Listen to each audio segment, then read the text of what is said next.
ఆదికాండం 38వ అధ్యాయం. ఆ కాలమందు యూదా తన సహోదరులను విడిచి హీరా అను ఒక అదుల్లామీయుని యొద్ద ఉండుటకు వెళ్ళెను.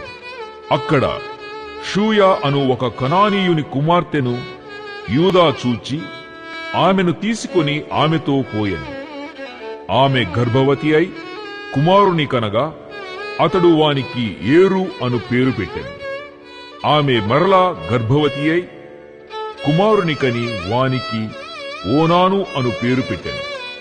ఆమె మరలా గర్భవతి అయి కుమారుని కని వానికి షేలా అను పేరు పెట్టెను. ఆమె వీని కనినప్పుడు అతడు కజీబులో నుండెను. యూదా తన జ్యేష్ఠ కుమారుడైన ఏరునకు తామారు అను దానిని పెండ్లి చేశాను.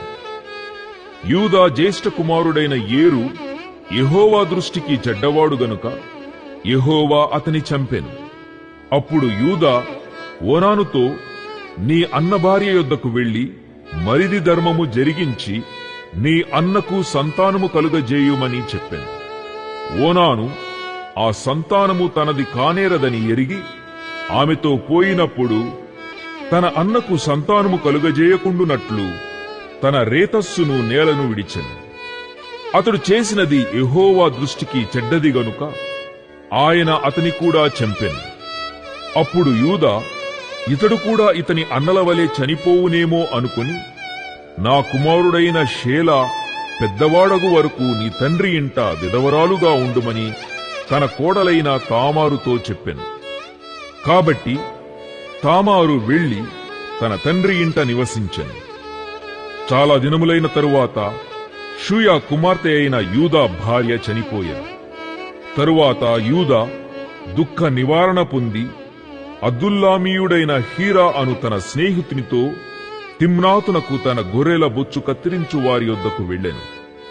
దాని మామ తన గొర్రెల బొచ్చు కత్తిరించుటకు తిమ్నాతునకు వెళ్ళుచున్నాడని తామారునకు తెలుపబడెను. అప్పుడు షేలా పెద్దవాడైనప్పటికీ తాను అతనికియ్యబడకుండుట చూచి తన వైధవ్య వస్త్రములను తీసివేసి ముసుకు వేసుకొని శరీరమంతయు కప్పుకొని తిమ్నాతునకు పోవు మార్గములో నుండు ఏనాయీము ద్వారమున కూర్చుండగా యూదా ఆమెను చూచి ఆమె తన ముఖము కప్పుకొనినందున వేశ్య అనుకొని ఆ మార్గమున ఆమె దగ్గరకు పోయి ఆమె తన కోడలని తెలియక నీతో పోయేదను రమ్మని చెప్పెను. అందుకామె, నీవు నాతో వచ్చిన ఎడల నాకేమి ఇచ్చెదవని అడిగెను.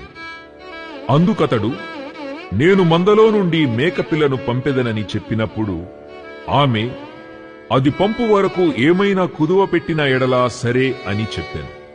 అతడు, నేను నీ యొద్ద ఏమి కుదువ పెట్టవలెనని అడిగినప్పుడు ఆమె, నీ ముద్రయు దాని దారమును నీ చేతి కర్రయునని చెప్పెను.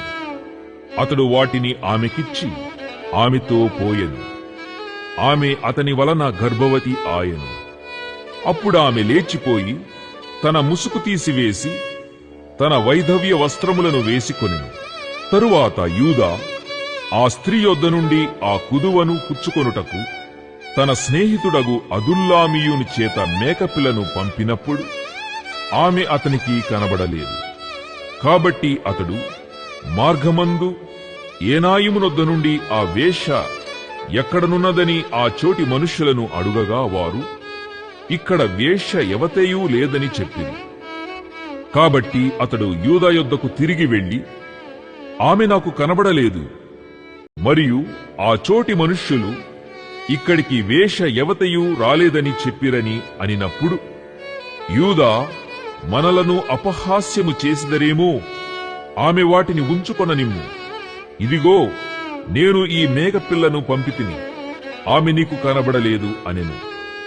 రమారమి 3 నెలలైన తరువాత నీ కోడలగు తామారు జారత్వము చేసెను. అంతేకాక ఆమె జారత్వము వలన గర్భవతి అయినదని యూదాకు తెలుపబడెను. అప్పుడు యూదా, ఆమెను బయటికి తీసుకొని రండి, ఆమెను కాల్చి వేయవలెనని చెప్పెను. ఆమెను బయటికి తీసుకుని వచ్చినప్పుడు ఆమె తన మామ యొద్దకు ఆ వస్తువులను పంపి, ఇవి ఎవరివో ఆ మనుష్యుని వలన నేను గర్భవతినైతిని. ఈ ముద్ర, ఈ దారము, ఈ కర్ర ఎవరివో దయచేసి గుర్తుపట్టుమని చెప్పించాను. యూదా వాటిని గుర్తుపట్టి, నేను నా కుమారుడైన షేలాను ఆమెకు ఇయ్యలేదు గనుక ఆమె నాకంటే నీతిమంతురాలని చెప్పి మరి ఎప్పుడునూ ఆమెను కూడలేదు.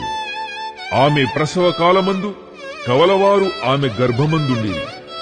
ఆమె ప్రసవించునప్పుడు ఒకడు తన చెయ్యి బయటికి చాచెను గనుక మంత్రసాని ఎర్రనూలు తీసి వాని చేతికి కట్టి, ఇతడు మొదట బయటికి వచ్చెనని చెప్పెను. అతడు తన చెయ్యి వెనుకకు తీసినప్పుడు అతని సహోదరుడు బయటికి వచ్చెను. అప్పుడామె, నీవేళ భేదించుకుని వచ్చితివనెను. అందుచేత అతనికి పెరేసు అను పేరు పెట్టబడెను. తరువాత తన చేతిని తొగరుగల అతని సహోదరుడు బయటికి వచ్చెను. అతనికి జెరహు అను పేరు పెట్టబడెను.